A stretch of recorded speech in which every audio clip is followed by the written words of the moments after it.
തീപിടുത്തത്തിന് ശേഷം അടച്ചിട്ട Kozhikode medical college ആശുപത്രിയിലെ കാഷ്വാലിറ്റി ഇതുവരെ പ്രവർത്തന സജ്ജമായില്ല. 3 ദിവസം കൊണ്ട് ശരിയാക്കുമെന്ന് ആരോഗ്യവകുപ്പ് മന്ത്രി ഉറപ്പ് നൽകിയ കാഷ്വാലിറ്റി ബ്ലോക്കാണ് 2 മാസമായി അടഞ്ഞുകിടക്കുന്നത്. മെയ് 2-നാണ് ആശുപത്രിയിൽ തീപിടുത്തമുണ്ടായത്. തീപിടുത്തമുണ്ടായിട്ട് ഇന്ന് 2 മാസം തികയുകയാണ്. മെയ് 2-നായിരുന്നു ആദ്യ തീപിടുത്തം. പിന്നീട് രോഗികളെ തിരികെ പ്രവേശിപ്പിക്കുന്നതിനിടെ മെയ് 6-ന് വീണ്ടും തീപിടുത്തമുണ്ടായി.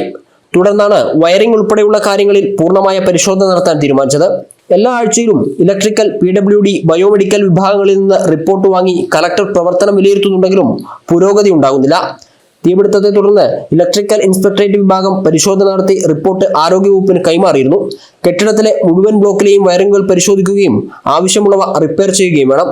തുടർന്ന് PWDയും ഇലക്ട്രിക്കൽ ഇൻസ്പെക്ടറേറ്റും പരിശോധന നടത്തണം. ഫയർ ഓഡിറ്റിംഗ് കഴിഞ്ഞ് ഇനിയൊരു പ്രശ്നവും ഉണ്ടാവില്ലെന്ന് ബോധ്യപ്പെട്ടാൽ മാത്രമേ കെട്ടിടത്തിന് വീണ്ടും NOC ലഭിക്കുകയുള്ളൂ. എന്നാൽ അറ്റകുറ്റപ്പണികളിൽ മെല്ലെപ്പോക്ക് തുടരുകയാണ്.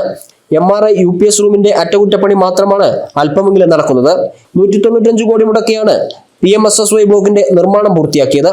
തീപിടുത്തമുണ്ടായതോടെ രോഗികളെ താൽക്കാലിക കാഷ്വാലിറ്റിയിലേക്ക് മാറ്റിയിരുന്നു. എന്നാൽ അസൗകര്യങ്ങളിൽ വീർപ്പുമുട്ടുകയാണ് ഈ താൽക്കാലിക സംവിധാനം. ജനം, കോഴിക്കോട്.